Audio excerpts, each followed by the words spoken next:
There was a girl a-running in our group. She had a high-speed motor in a 40 Ford coupe. She had a racing cam and a supercharged. Look out, buddy, hot rod and large. She's a hot rod. She's a hot rod. We're going to talk now about current events, and I want Sir Charles to do this one. I want to know about this Cybertruck, Charles. I want to know what's going on with it. Right. Why don't we, well, unfortunately, the news of this week, we had two tragic events. They both revolved around vehicles. So why don't we start in New Orleans and just kind of bring people up to speed on that. I'm sure everybody's been following that story. But you had a pickup truck drive down Bourbon Street about 3 a.m.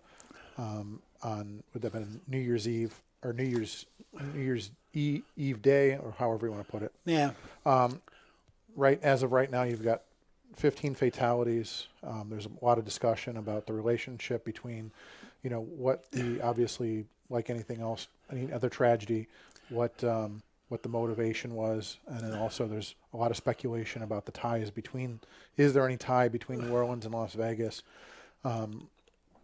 But so I think we start there as just kind of this discussion about vehicle safety. And in this case, I've seen some of the videos. There was a video of the person making the turn onto Bourbon Street, and there were police already on the scene. Obviously, Bourbon Street's a big target to begin with. Oh, sure, it was packed. It was packed. It was a holiday. There was already, again, I mean, he literally blew through a police car to blow down Bourbon Street. So there's a lot of questions. I was just reading an article earlier about the barriers. They have portable barriers, and the question was, they're asking today, well, you have these portable barriers. Well, we didn't put them up yet. So I mean, even stuff like that, where it's it doesn't matter how much you have, how much preparation, if you don't put them in place. A thing like that, it's something that you as a citizen, you don't think about. You're at a place like Bourbon Street.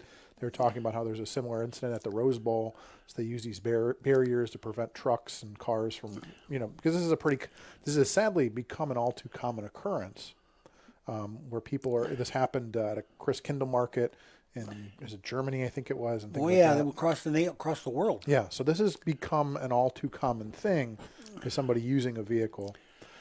You know what? You got a sitting president right now saying there's nothing to worry about. It was an isolated incident, yada, yada. It's okay. Don't worry about it.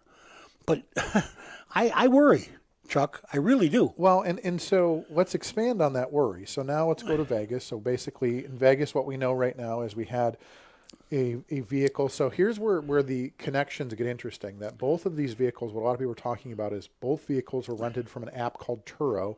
So if you haven't heard of Turo is basically, it's kind of like the car version of like Airbnb. So if I own a Cybertruck, or maybe someday my DeLorean or something like that, you can if you have a nice car or a unique car, you can make it available for people to rent.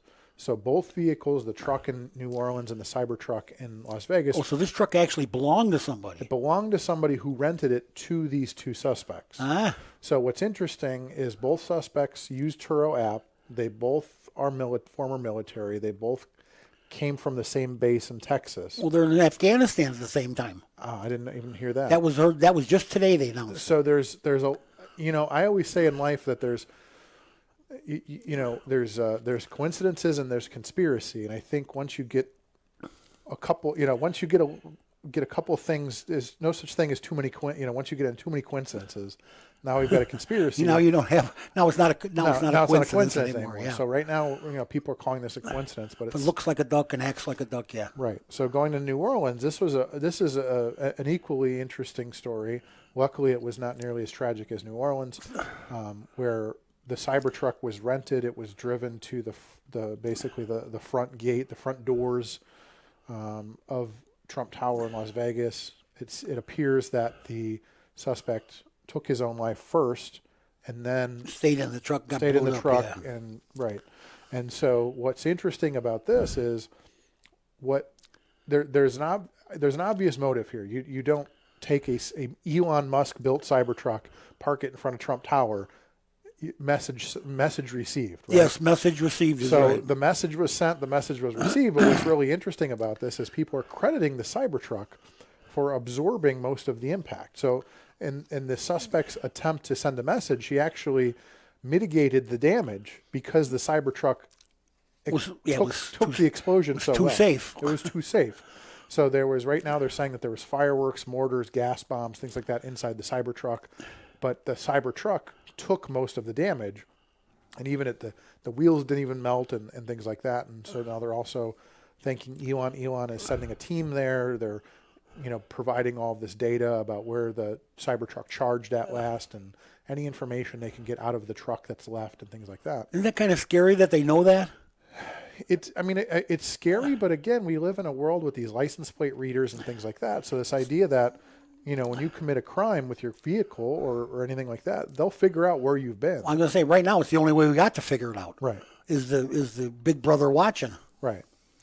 I don't know. So there's a lot of coincidences. One of the interesting things about it is, not to get too far into the bias of the media, but it was interesting yesterday to see these stories from the media saying, Cybertruck catches fire, Cybertruck explodes, but in New Orleans it never said Ford F-150 goes crazy. Yeah, down. Right. No. So it's interesting how even in this case the media made it a point. Every headline was Cybertruck catches fire, Cybertruck explodes. They made it a point to make it about the Cybertruck.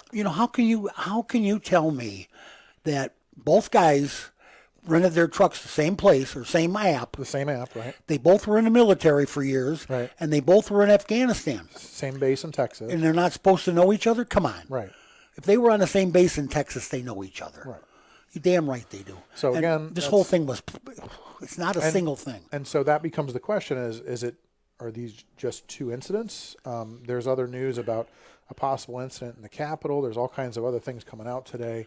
That there's other things that may be related, may not, and so that becomes a question: is this over? Was it just these two? Are there other people? Well, there's media that will not report certain things if they're told not to. Right. So we're being kept in the dark again.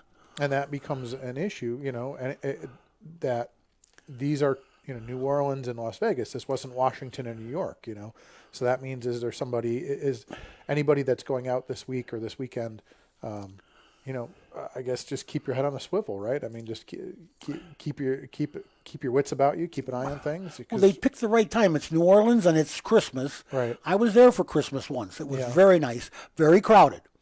Also in Las Vegas, it was Christmas, and the place was just loaded with people. Everything is loaded with people. I don't know. And I say, like you said, message sent, message got. Yeah. I believe that. I believe that was a message, especially since they use an Elon Musk product. Right. And so that becomes another question. I mean, we've talked quite a bit about the idea that we have this big transition happening. And, we talk about it from the perspective of, will President Trump come in? We talk about, you and I were talking about tariffs earlier, but also the idea of this is effectively going to kill this EV mandate. A lot of this on the federal level, it should be going away with Trump taking over. But it seems like there are a lot of people that are going to, the question becomes, you've had a lot of incidents. You've got these two, you've got the murder of the CEO in New York, you've got all these things that are happening. And it really just has has a lot of us on edge. Oh, absolutely. You can get shot and killed or blown up anywhere. Or the subway incident and all these other incidents. Okay. I mean, you're right. Chuck is right. And everything's being downplayed. Oh, it's a single incident.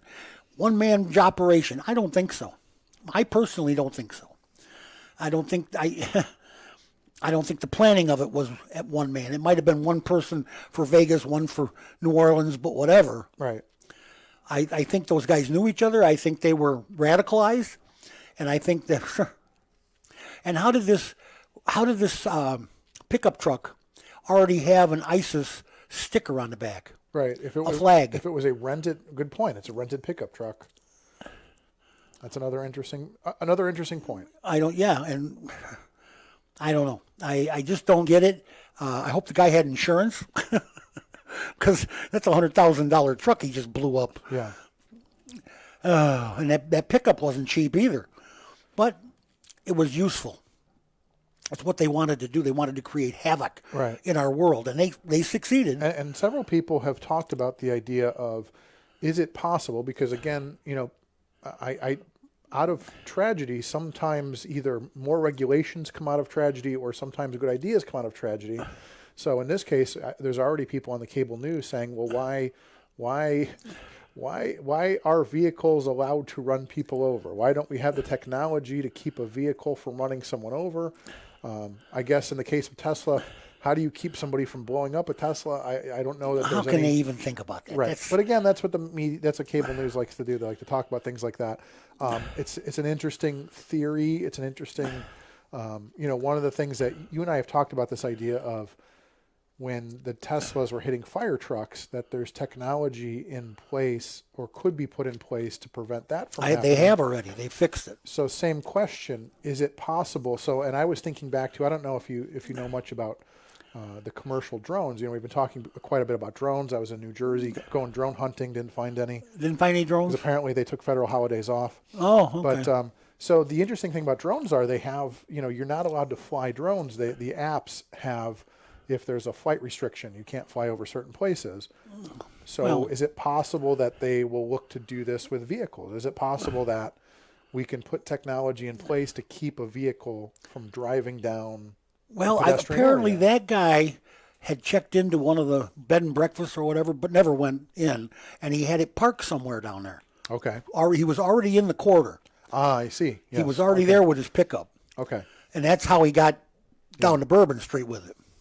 Because he already had the barricades. I've been in New Orleans. Of course, the barricades, they said, were being repaired. They had these big steel poles that they put in front of you can't drive down the street. Well, and that's what he drove down the sidewalk. Right. Well, and that's what I was thinking about, because I don't know if you've been to Fremont Street in a long time, but Fremont Street, they've really cracked down on that area as well. You have to go through security checkpoints, and like you said, there's bollards everywhere to prevent an incident like that. And again, that's just sort of the way of the world. Even if you go to a place like downtown Chicago, there's these bollards around almost every building to keep somebody from crashing a truck or something like that. Or from breaking the window and just running in, yeah. Or anything like that. So again, this is sort of the way of the world, is that these things exist, and for some reason they weren't in place in New Orleans. But we have to live like this because of foreign entities. It's not... Well, I mean, not in this case. They were both American citizens, they were both allegedly. but they were radicalized. They had to be. I can't say that. I cannot prove that, so I can't say that. Right. Again, all this is allegedly at this point. The information is still coming in. But again, I look at it just from that perspective of, is there any technology that we can use? It's sort of like one of those things, you look at every time there's a tragedy, is there some way to prevent it in the future? I don't know. I don't know if, Elon can put something into his vehicles to keep them from driving down a sidewalk. I don't know. They think that guy in New Orleans had already placed a couple of coolers up and down Bourbon Street that had bombs in them. Right. And they found them and got rid of them. Well, it sounded like it was a multi-pronged attack. The plan was drive first, then shoot, then explode. I mean, it was well thought out by somebody who has that training and that mindset. Who knows how to do it, sure. Yeah. I don't know, Chuck. I just don't get it. And I don't think we need to live like this. I don't think I need to live in fear. I never lived in fear all my life. See, I don't, and I'm still not living in fear. Trust me. I don't say live in fear. I also say, but be aware of your surroundings, though. I mean, and again, even in that case, there's not much you can do. There's not much you can do if there's a truck barreling down the road at you. There's not a whole lot anybody can do. You can't, Yeah, you can't get away from it. Shoot the guy. You can jump out of the way. I don't know. Or jump into a vestibule or something. Right. There's plenty of them down there on Bourbon Street. I just think it's horrendous. I feel so bad for the people, the families of the people that were perished, and the people that were hurt too. And you just can't live like this. You can't have your country constantly under these kinds of attacks. Right. This can't be. Where's our FBI? That's domestic terrorism. That's the guys that are supposed to be on top of this. The FBI, of course, they're busy raiding Mar-a-Lago. Well, I was going to say, I wasn't going to go there, but if you wanted to go there. Yeah, well, they got them doing everything but what they're supposed to be doing, and now look what happened. We have a mess. Well, and I mean, obviously, the hope is that here in a couple weeks that things go in a different direction, a more positive direction. Do you know how many Americans that ruined their New Year's Day? Right. The people that were down there, 100,000 people were down there to watch that football game. Right. A lot New of people Year's from our area, absolutely in our listening area, could have been down there for this. Oh, they were, and it's just, it just ruined everybody. And now people that saw it on TV, now instead of going out New Year's Eve or New Year's Day anywhere, they're staying home. And they're not going to go out again for a long time because this can happen anywhere. It doesn't have to be in Vegas. It doesn't have to be in New Orleans. It can be anywhere. Right. Well, I mean, we saw it in, was it Wisconsin? We had one of those attacks. They thwarted one. They were talking about the one in Pasadena during the Rose Bowl. We talked about it. They stopped that one, yeah. Right. I mean, so again, it's something that can happen pretty much anywhere. And well, I lay all this directly on the doorstep of Christopher Wray, the guy in charge of the FBI. Those people were not ready. They did not do due diligence to keep. They said, "Well, you blocked the street with your squad cars. How come nobody blocked the sidewalk?" Right. Well, you can see the video. He blew right around the squad car. Oh yeah. And blew right down the street. Jumped on the sidewalk and drove right down the street. Right. I mean, who's? And there's nothing but people. I know. I've been there. It's packed. Right. It gets wall to wall. You're like this. You're like a sardine on Bourbon Street. You know, and then, of course, the explosions, of course, that came out of that Cybertruck were all probably in the trunk. In the frunk. Yeah. Yeah. It's called the frunk. The frunk. Okay. But again, interesting development in that case. Like I said, the idea that he chose the Cybertruck to send a message, and the Cybertruck absorbed most of the explosion. Yeah, it didn't send a very good message. Was a blessing in disguise. But now you have a couple guys that are past, they're dead, and you can't even ask them where they came from or why they did this.